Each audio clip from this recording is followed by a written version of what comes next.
3 tahun aku ditinggal ke luar negeri, pas dia pulang, aku jemput dengan penuh sukacita. Tapi ternyata, dia pulang bawa bayi umur 6 bulan. Teman-teman kantor malah menertawakanku, anaknya memang bukan punyamu, tapi istrinya kan tetap milikmu.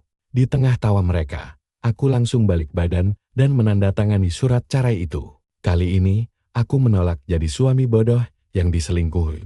Liu Ruyan adalah istriku. Dia sangat cantik, bertubuh indah, dan cepat naik jabatan di kantor. 3 tahun lalu, saat dikirim ke luar negeri, dia bilang 3 tahun bisa menghasilkan 1 juta yuan. Tunggu aku pulang, hidup kita bakal lebih baik. Katanya waktu itu, hari ini dia kembali. Aku sengaja ambil cuti demi menjemputnya. Begitu tiba di bandara, dari jauh, aku langsung mengenali sosoknya. 3 tahun tak bertemu, tubuh istriku tampak lebih berisi, tapi tidak apa-apa. Aku melambaikan tangan ke arahnya. Lalu aku melihat seorang wanita berumur 50 tahunan, di sampingnya sedang menggendong bayi. Saat makin dekat, istriku langsung mengambil bayi itu ke pelukannya. Aku tertegun, lalu berpikir dia mungkin cuma membantu menggendongnya. Istriku memang sangat baik hati, aku pun berteriak memanggilnya, istriku. Mendengar itu, dia berjalan keluar. Begitu melihatku, dia langsung menyerahkan bayi itu kembali ke wanita parubaya tadi. Kalian masuk ke mobil duluan, tunggu aku. Bayi itu menangis ke arah istriku. Si wanita menenangkannya, jangan menangis sayang, mama segera datang. Mendengar kata mama, aku mematung. Aku menatap Liu Ruyan dengan nanar. Apa maksudnya mama?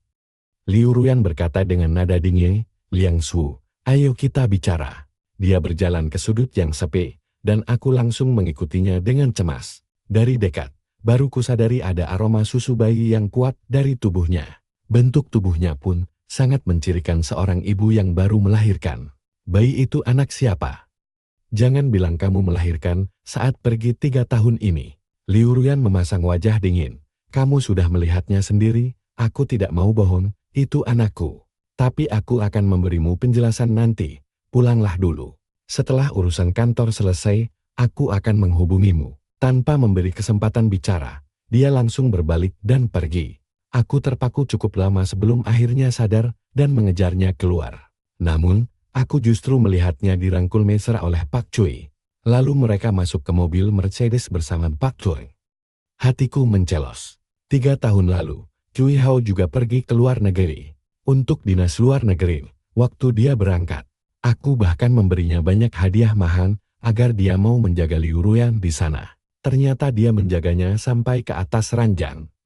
Tanganku mengepal erat menahan amarah. Aku langsung putar balik dan menyetir ke kantor. Dia pasti membawa bayinya pulang dulu ke rumah. Pulang ke rumah yang mana? Aku tidak peduli, yang jelas bukan rumahku. Dengan mata merah padam menahan murka, aku kembali ke kantor. Di pantry, aku mendengar beberapa orang sedang bergosip. Begitu Liu Ruyan balik, dia langsung naik jabatan. Memang, kalau wanita cantik, karirnya cepat meroket.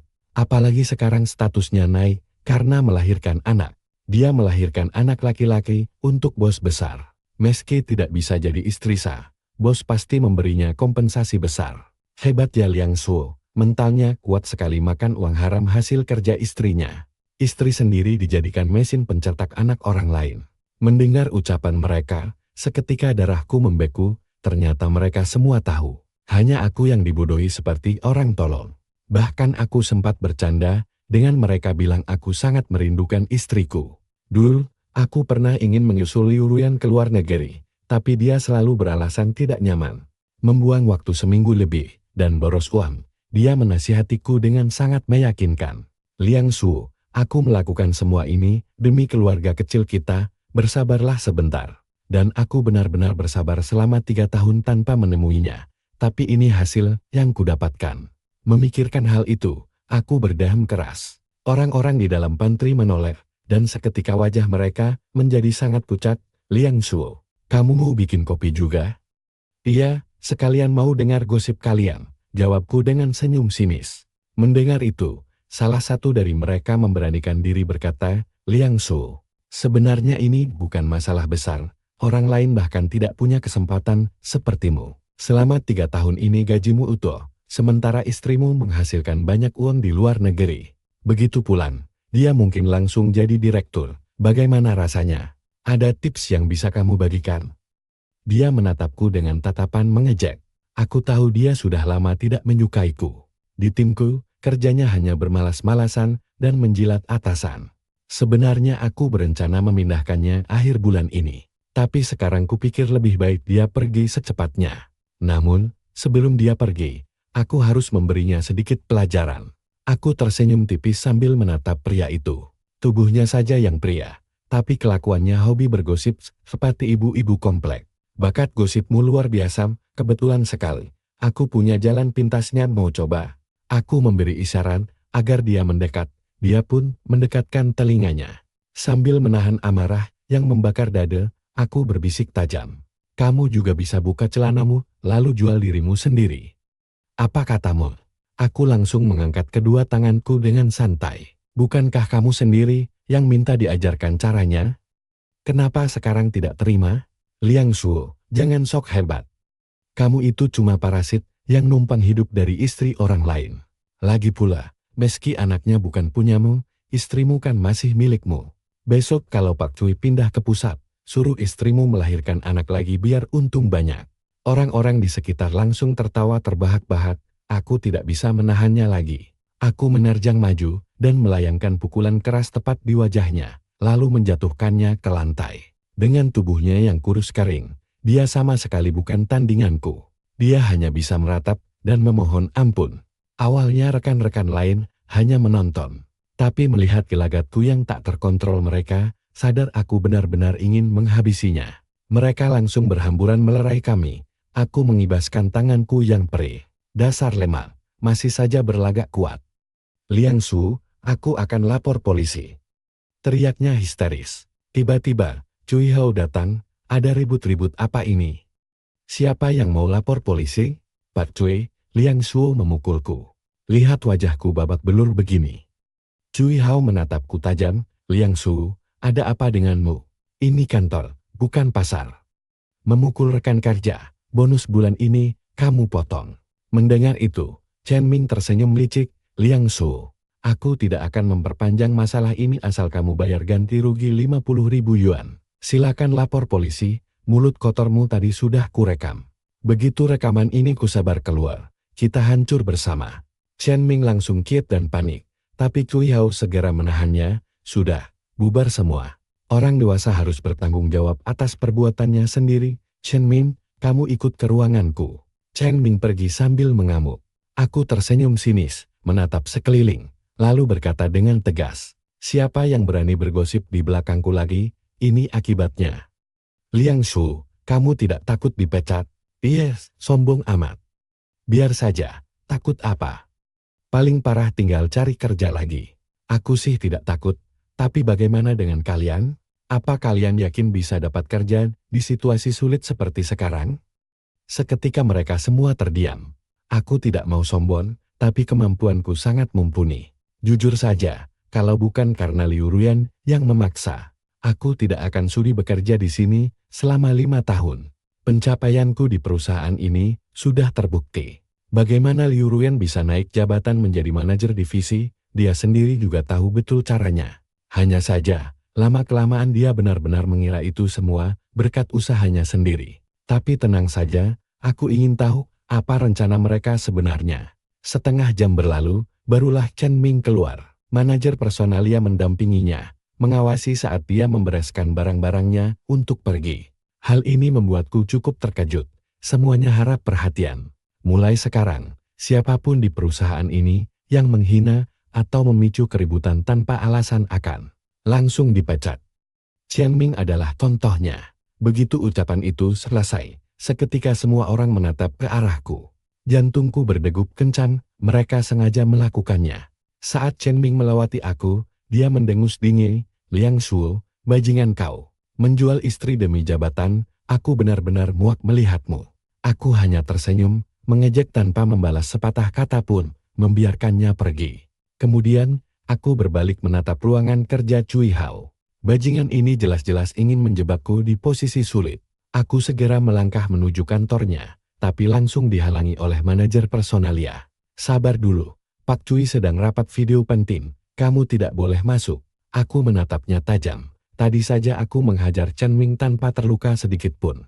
Menurutmu, bagaimana kalau aku menghajarmu juga? Kira-kira Cui Hao akan membelamu atau langsung memecat kau? Manajer itu seketika terdiam ketakutan dan tidak berani menghalangiku. Saat aku hendak melangkah masuk, Cui Hao keluar dan melihatku di depan pintu dengan raut tidak senang. Ada perlu apa? Pak Cui rupanya pelupa sekali. Bukankah kalian yang bilang akan memberiku penjelasan? Atau kamu mau membicarakan ini di sini saja? Cui Hao berpikir sejenak lalu berkata, kita bicara di luar, ikut aku. Dia memberi isyarat agar aku mengikutinya.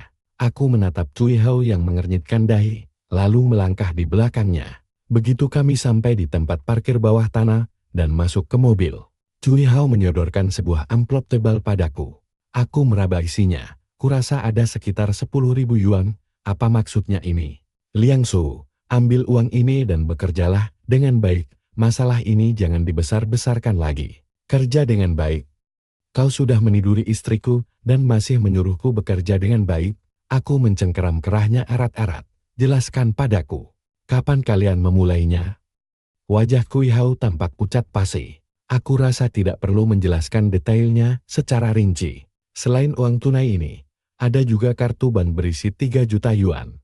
1 juta yuan per tahun, kamu sama sekali tidak rugi. Kuberi kamu waktu 3 hari. Liang Su, penawaran dariku hanya segini saja. Terlambat sehari, aku kurangi 1 juta yuan. Aku sangat marah dan hendak membentak, tapi dia langsung menahanku. Pikirkan baik-baik sebelum bicara denganku. Bagaimanapun, sekarang aku yang berkuasa di perusahaan ini. Jika kamu menolak, tidak masalah. Tapi jika berita ini tersebar luas, menghancurkanmu sangat mudah bagiku. Begitulah dia mengancamku. Aku mendengus kesal, lalu melayangkan tamparan keras ke wajahnya dan menyeretnya keluar untuk kuhajar. Cui Hao memang 7 atau 8 tahun lebih tua dan setengah kepala lebih tinggi dariku. Tapi dia cuma sok kuat, sama sekali bukan tandinganku. Dalam sekejap, aku sudah menekannya ke kap mobil. Dia berteriak murka, Liang Su, keparat. Berani-beraninya, kamu memukulku. Aku bakal bunuh kamu. Aku mencengkeramnya erat, hingga wajahnya pucat pasi menahan sakit. Sambil mencekik lehernya, aku berteriak, Cui Hao, keparat, berani-beraninya kamu menyentuh istriku. Detik berikutnya, sebuah kekuatan besar membalikkan tubuhku. Satpam datang dan menekan tubuhku ke lantai. Cui Hao yang berhasil lepas langsung bangkit berdiri dengan emosi meluap-luap. Panggil polisi. Panggil polisi. Jangan panggil polisi. Tiba-tiba Liu Ruyan datang berjalan dari arah pintu darurat. Baru aku sadar, ternyata sejak tadi dia ada di sana menyaksikan semuanya. Lepaskan dia, biar aku yang bicara dengannya, katanya. Cui Hao mengibaskan tangan, membuka pintu mobil, lalu masuk. Satpam melepaskanku, tapi tetap bersiaga tak jauh dariku. Mereka siap membekukku kapan saja. Dengan mata merah padam, aku menatapnya tajam. Kamu bilang padaku, kalau kamu terpaksa. Katakan saja, biar aku yang menuntut keadilan untukmu. Namun, Liu Ruyan menjawab tidak sabar, jangan konyol, Liang Su, kita berpisah baik-baik saja. Menatapnya, tiba-tiba amarah yang tak tertahankan bergegolak di dadaku. Liu Ruyan, kita baru menikah 4 tahun, dan kamu sudah selingkuh selama 3 tahun. Apa kamu tidak punya hati? Tapi Liu Ruyan justru terlihat sangat tenang. Aku harus menyebutmu bodoh atau terlalu naif? Sejak kapan urusan bisnis luar negeri perusahaan diserahkan pada anak baru? Padahal, aturan perusahaan jelas menyatakan bahwa tugas luar negeri hanya untuk ditugaskan untuk karyawan pria. Dulu saat mereka memilih Liu Ruyan, aku memang sempat terkejut. Tapi dia beralasan bahwa dia cukup berprestasi hingga aturan pun bisa dilonggarkan untuknya. Sekarang, dia malah menggunakan hal itu untuk menertawakan kepolosanku. Dia melirik ke arah ponselnya, yang menampilkan foto bersama layaknya keluarga harmonis dengan 3 anggota. Sungguh ironis, Liang Su, kamu tidak bisa memberiku kehidupan yang kuinginkan. Mari kita bercerai, ucapnya dengan nada lega, seperti baru lepas dari beban berat. Aku menatapnya, dadaku terasa sesak dan nyeri. Selama bertahun-tahun pernikahan ini, aku selalu mencemaskannya. Hampir setiap bulan aku mengirimkan barang, karena takut dia kekurangan uang dan kesulitan di luar negeri. Begitu gajiku cair, langsung kukirimkan untuknya. Aku begitu menyayangi, mengkhawatirkan, dan merindukannya. Bahkan saat pulang ke rumah, bayangannya ada di mana-mana. Sekarang dia meminta cerai tanpa memikirkan perasaan kita dulu sedikit pun. Sambil menarik napas dalam, aku meyakinkannya sekali lagi. Kamu benar-benar sudah mantap ingin bercerai. Kami bahkan sudah mendaftarkan pernikahan kami di luar negeri. Pulang ke sini hanya tinggal mengurus berkas cerai saja. Jangan kekanak-kanakan. Kamu juga tidak rugi apa-apa. Mendengar itu, aku melihat tatapan jijik dan ejekan di matanya. Detik itu juga aku sadar, aku hanyalah batu loncatan baginya. Karena dia begitu kejam, untuk apa lagi aku peduli pada kenangan manis kami dulu. Aku tersenyum pahit lalu mengangguk.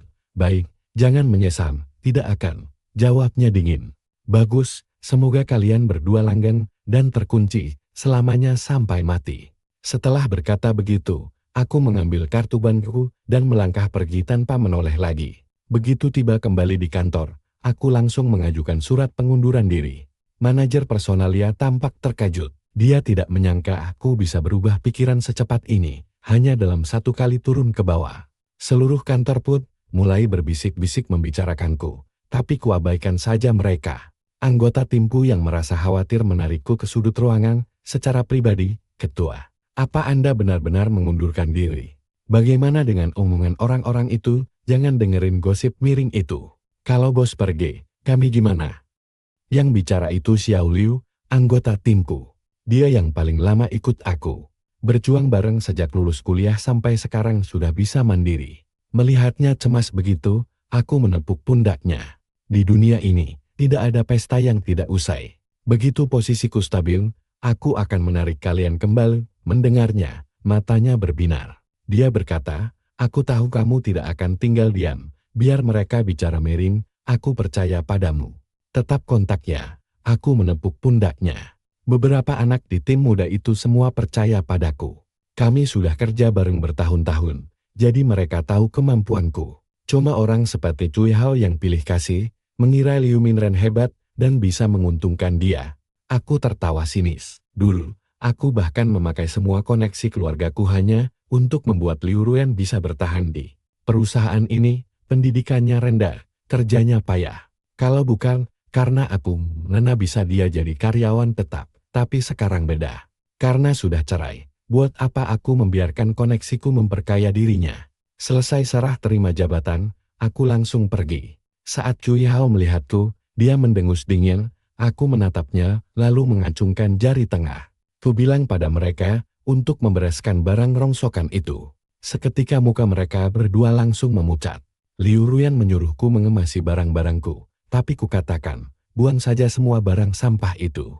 Buang saja, toh semuanya cuma sampah. Habis bicara begitu, aku tidak peduli lagi dengan mukanya dan langsung masuk lift. Begitu pintu tertutup, mataku mulai memerah menahan tangis. Aku tidak terima dihina begini, dendam ini harus terbalaskan. Selesai mengurus dokumen, aku membagikan kabar di media sosial memberitahu semua teman dekat bahwa aku sudah bercerai. Detik itu juga, ada yang mengajakku minum dan aku langsung mengiyakan. Saat mendengar Liu Ruyan hamil anak orang lain, mereka semua terperangah. Liang Shu, ini bukan sinetron kan?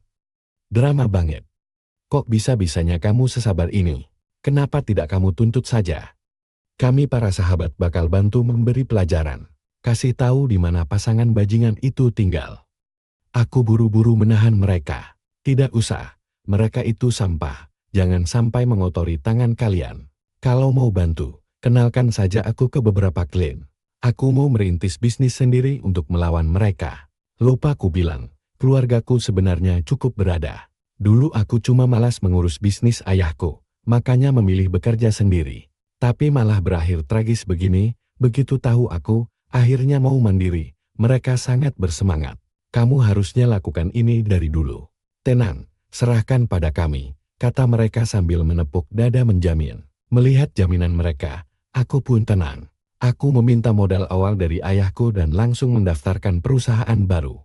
Mendengar kabar aku mendirikan bisnis sendiri, Liu Ruyan tidak tahan lagi dan menelponku.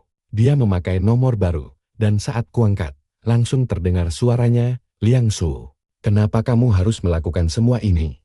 Kita sudah tidak mungkin bersama lagi. Kenapa kamu masih terobsesi padaku? Mencari perhatianku dengan cara seperti ini sungguh memuakkan. Aku langsung tertawa mengejek mendengarnya. Kamu terlalu percaya diri. Pasar ini sangat luas, kalau perusahaanmu bisa makan di sini, aku juga pasti bisa. Kalau Cui Hao bahkan tidak bisa mengalahkan remah-remah sepertiku, berarti seleramu memang sangat buruk. Tunggu saja, penyesalan besar menantimu nanti. Liu Ruyan masih ingin membantah, tapi aku tidak peduli lagi. Kututup teleport dan langsung tancap gas menguasai pasar. Meskipun kampus tempatku kuliah dulu tidak begitu terkenal, tapi jurusanku adalah salah satu yang terbaik di industri ini. Para pakar di bidang ini rata-rata adalah seniorku di kampus. Begitu aku mulai bergerak, banyak dari mereka yang langsung turun tangan membantuku. Di bulan pertama pendirian perusahaan, aku sibuk bersosialisasi dan menemui relasi lama. Aku tidak terburu-buru, hari ini makan bersama, besoknya minum-minum. Di bulan kedua, aku mulai mengambil beberapa proyek kecil. Perusahaan mulai menghasilkan uang dan merekrut beberapa karyawan baru, walau belum berskala besar. Tepat di saat itulah, aku tidak sengaja berpapasan dengan Liu Ruyan dan Cui Hao setelah aku selesai menandatangani kontrak besar dan hendak mencari makan. Begitu melihat Liu Ruyan, aku berniat langsung pergi, tapi Cui Hao malah memanggilku. Bukankah ini Liang Shu?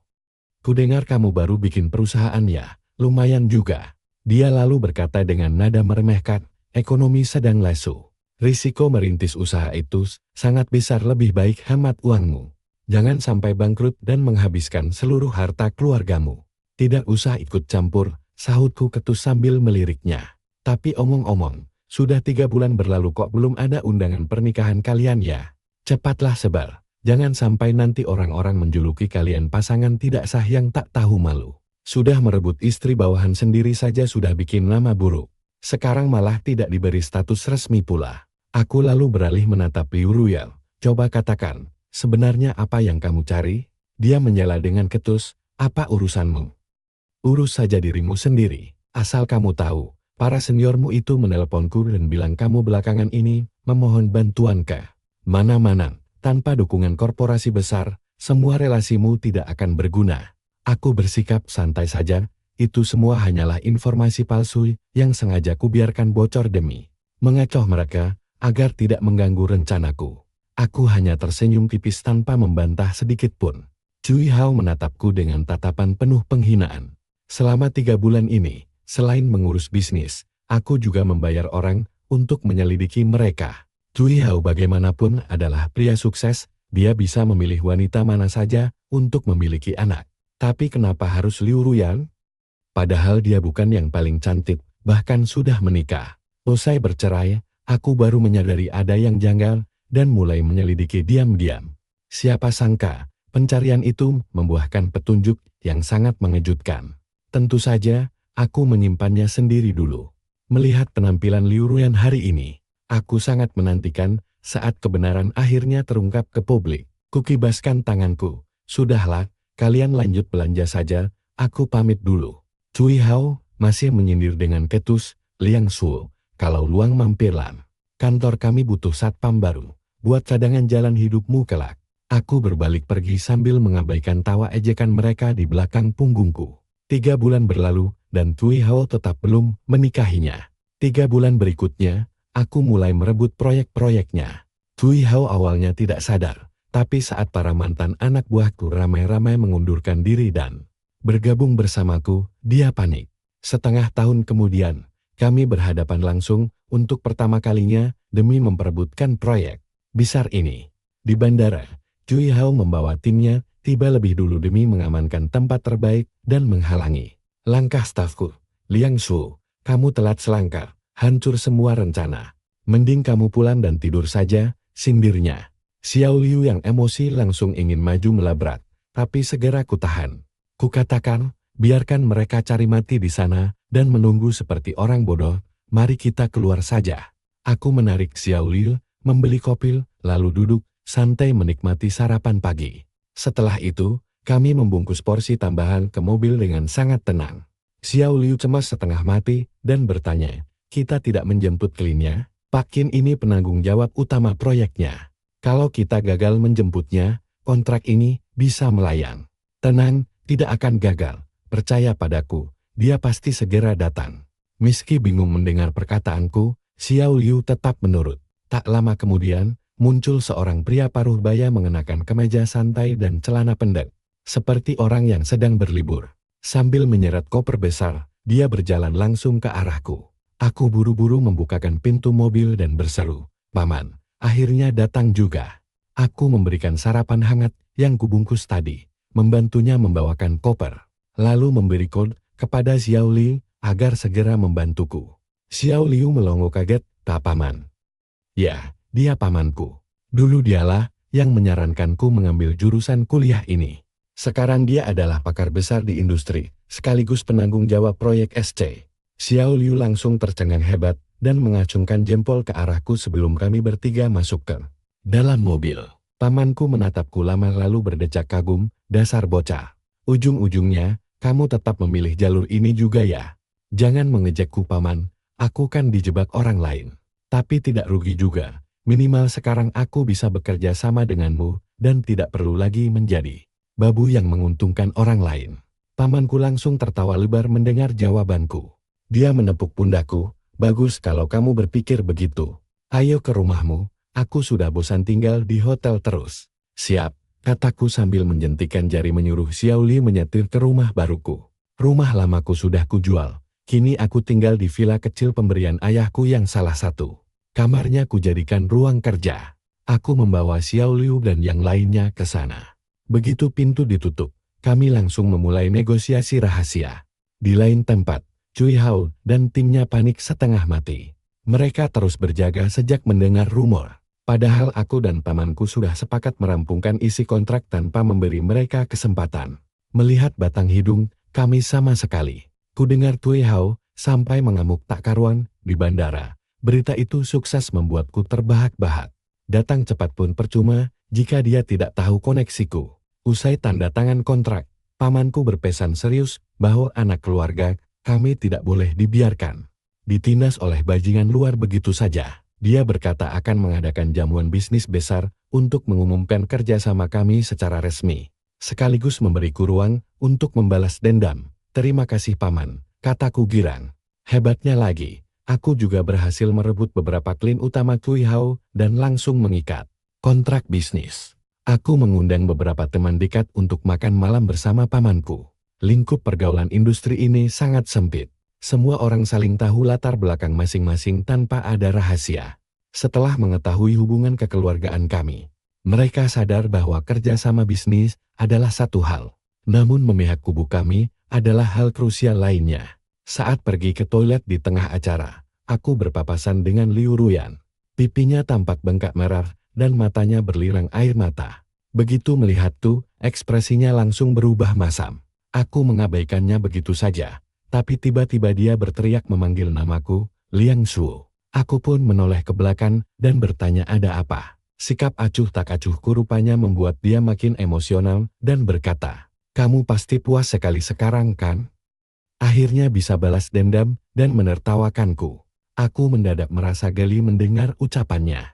"Ya, bukankah perselingkuhanmu saat kita masih menikah dan melahirkan anak atasanmu itu sangat lucu? Kamu kena pukul saat menemani klien minum." Aku sengaja berbicara sangat keras agar semua orang di koridor mendengarnya. Para pelayan dan tamu yang lewat langsung menatap kami dengan antusias demi bergosip. Wajah Liu Ruyan seketika membiru karena malu. Dia sama sekali tidak menduga aku akan membongkar aibnya di depan umum. Kutepuk pundaknya ringan sambil menyuruhnya belajar menjadi manusia yang baik. Lalu aku pergi. Mukanya pucat pasi menahan amarah. Sedangkan aku menyeringai puas. Aku ini orang yang pendendam. Aku mungkin tidak ahli dalam banyak hal, tapi kalau urusan menghancurkan mental musuh, aku adalah jagonya. Liu Ruyan hanya bisa meratapi kekesalannya tanpa sanggup membalas balik. Apapun yang menimpanya setelah itu jelas bukan urusanku lagi. Saat hari perjamuan besar tiba, dan aku melihatnya lagi. Dia tampak jauh lebih kuyu, dan tampaknya sudah mulai tahu diri. Sambil memegang segelas sampainya, dia berjalan di antara kerumunan bersama Cui Hao. Begitu melihat sosokku Liu Ruyan, langsung menggelayuti lengan Cui Hao erat-erat lalu menghampiriku. "Liang Shuo, berani sekali kamu datang sendirian hari ini," sindirnya. Aku tersenyum tipis sambil membayangkan kepanikan mereka saat kebenaran terungkap nanti.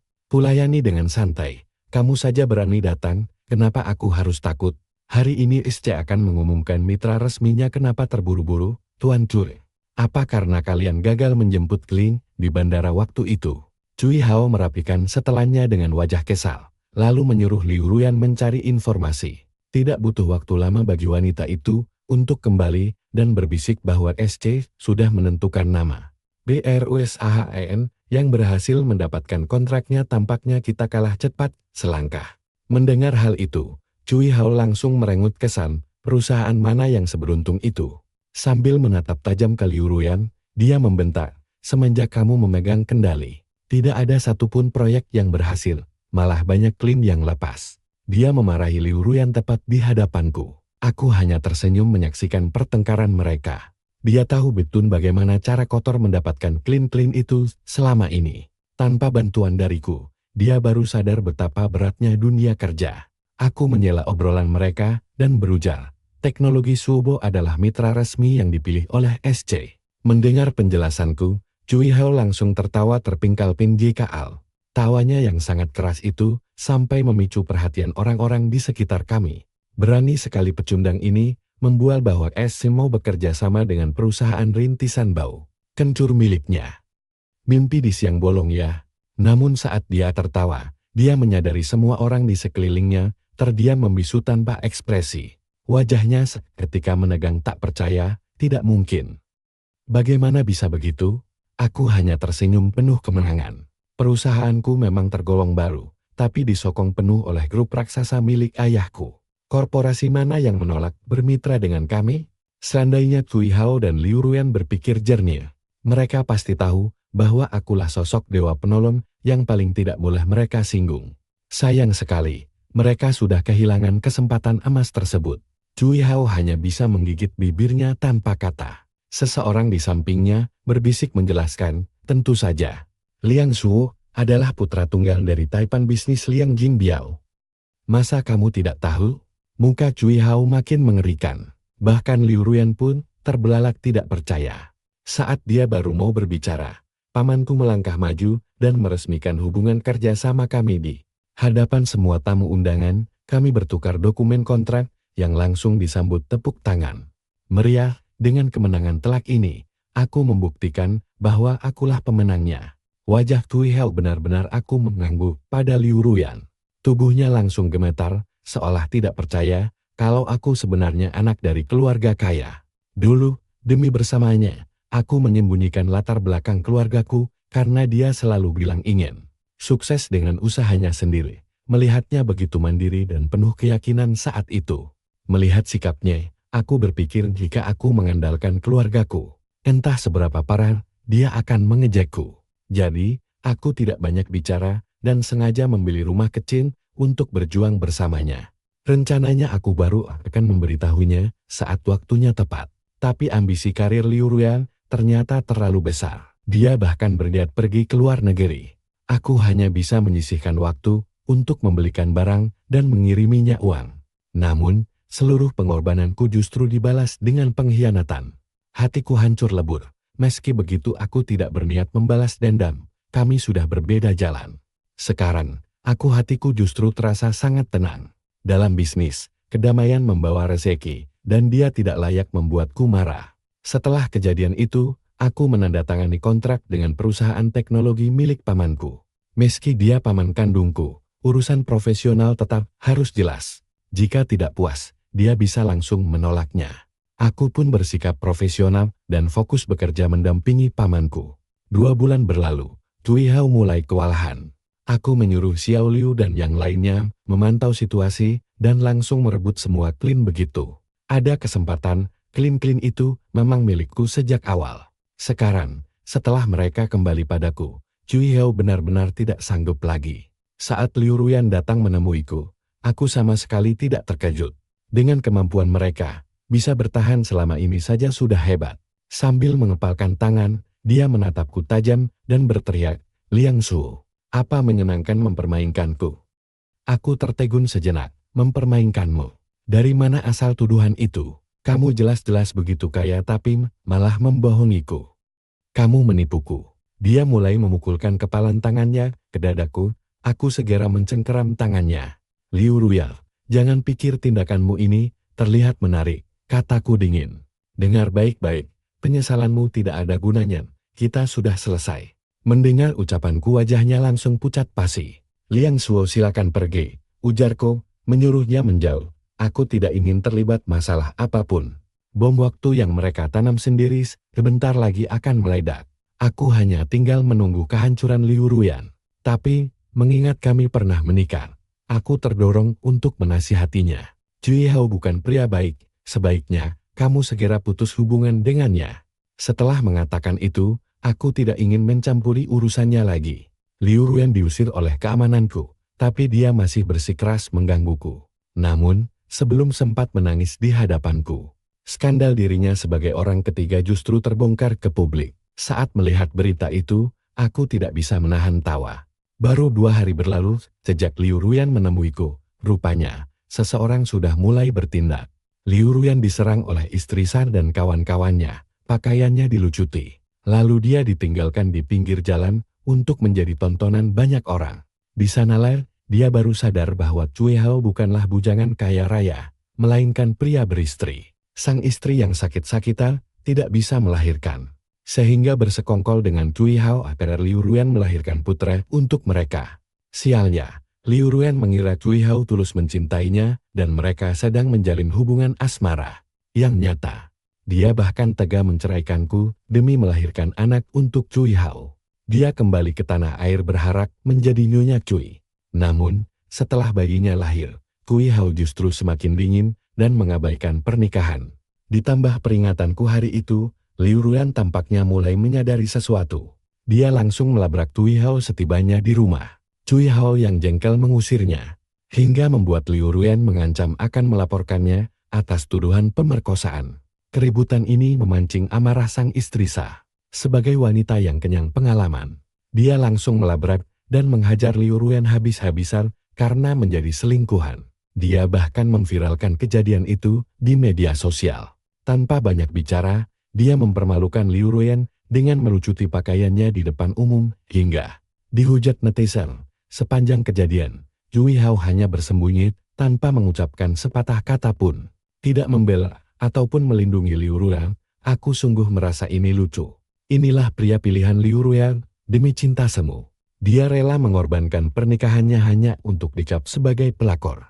Karena tidak tahan, dia meneleponku dan mengaku menyesal, tapi langsung kublokir nomornya. Memangnya aku pria murahan yang mau menampungnya lagi.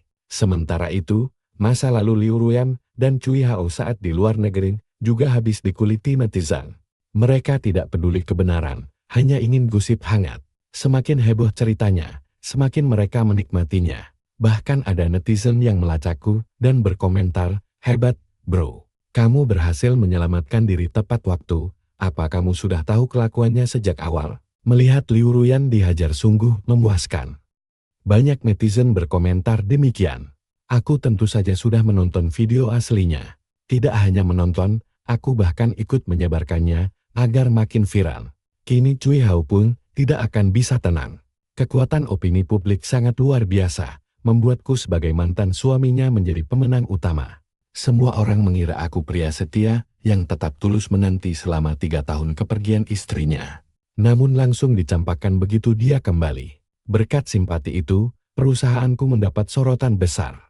Aku memanfaatkan momentum ini untuk merebut proyek-proyek terakhir milik Cui Hao yang masih menghasilkan uang. Dia benar-benar hancur. Di hari Cui Hao dinyatakan bangkrut, Liu Ruyan mendatanginya. Dia tidak terima terus-menerus diperdaya. Bagaimanapun, dia adalah ibu kandung sang bayi yang masih menyusui. Karena usianya belum genap 2 tahun, Cui Hao dijamin kalah jika menggugat hak asuh. Alhasil, mereka berdua malah bertengkar hebat di kantor. Liu Ruyan mencaci maki Cui Hao, "Aku melahirkan anak untukmu. Memangnya kamu punya tahta kerajaan untuk diwariskan? Sekarang uang 10 juta saja tidak punya." Cui Hao membalas sinis, "Memangnya kamu berharga 10 juta? Semua wanita bisa melahirkan. Kebetulan saja kamu mural saat di luar negeri." Terbakar emosi, Liu Ruyan langsung mencakar wajah Cui Hao hingga berdarah. Tidak tinggal diam, Cui Hao membalas dengan mendorongnya sekuat tenaga. Malangnya tubuh Liu Ruyan menghantam pintu kaca hingga pecah, dan serpihan tajam langsung menusuk perutnya. Dia terluka sangat parah dan segera dilarikan ke rumah sakit. Setelah melewati masa kritis, dia menolak berdamai. Cui Hao kelimpungan, apalagi istri sahnya mengamuk dan menghajarnya di rumah sakit. Dari sana aku tahu kalau Cui Hao ternyata cuma pria parasit. Akhirnya, Cui Hao membayar Liu Ruyan 3 juta dan hak asuh anak jatuh kepadanya. Dia pun bercerai dengan istrinya dan memilih hidup bersama Liu Ruyan. Namun, kehidupan mereka sangat sulit. Perusahaannya hancur total dan mantan istrinya memblokir jalurnya di industri tersebut. Seandainya mereka hidup tenang mengasuh anak dengan sisa uang jutaan itu, mereka masih bisa bertahan. Sayangnya, dia keras kepala dan bersikeras untuk membangun bisnis baru. Memulai usaha dari nol di usia hampir 40 tahun tidaklah mudah. Industri ini membutuhkan modal besar, koneksi luas, dan momentum tepat. Sementara Cui Hao tidak punya apa-apa dan kemampuan Liu Ruyan biasa saja. Setelah mencoba, uang jutaan itu habis tak tersisa. Tepat saat anak mereka tertimpa kemalangan dan didiagnosis menderita autisme. Mereka berdua langsung terpukul. Cui Hao melimpahkan semua kesalahan pada Liu Ruyan dan memaki. Semua ini gara-gara kamu pembawa sial. Liu Ruyan tidak tinggal diam dan membalasnya dengan sengit. Mereka pun berubah menjadi pasangan yang kerap bertengkar di jalanan umum. Aku hanya menggelengkan kepala melihatnya. Inilah kehidupan yang dikejar Liu Ruyan, sebuah pilihan yang dia tentukan sendiri. Setahun berlalu, aku tidak sengaja melihatnya kembali. Saat itu, dia bekerja menawarkan minuman di sebuah klub malam. Melihat kondisinya, aku benar-benar tertegun. Lama tidak berjumpa, Liu Ruyan kini berpakaian sangat minim di tempat seperti itu. Dia melemparkan senyum genit demi merayu pelanggan agar membeli beberapa botol bir. Aku terpaku melihat pemandangan menyedihkan itu. Liu Ruyan rupanya menyadari kehadiranku. Dia sempat mematung sejenak sebelum akhirnya melangkah menghampiriku. Bos besar, tolong bantu beli beberapa botol minuman Don, pintanya. Aku mengeluarkan beberapa lembar uang 100 ribuan dan memberikannya. Mengapa kamu di sini? Tanyaku. Aku dan Cui Hao sudah cerai, anak dibawa olehnya. Aku mengangguk paham. Ternyata dia kehilangan hak asuh, tapi aku wajib mengiriminya uang bulanan. Liu Ruyan menarik napas dalam-dalam, lalu memamerkan senyuman manisnya. Liang Su, belilah lebih banyak lagi, bagaimana kalau malam ini kamu yang bayar semuanya? Aku spontan tertawa mendengar permintaannya. Aku bukan orang bodoh, membayar semuanya? Jangan bermimpi. Seketika wajahnya langsung cemberut masam. Aku hanya menggelengkan kepala lalu pergi.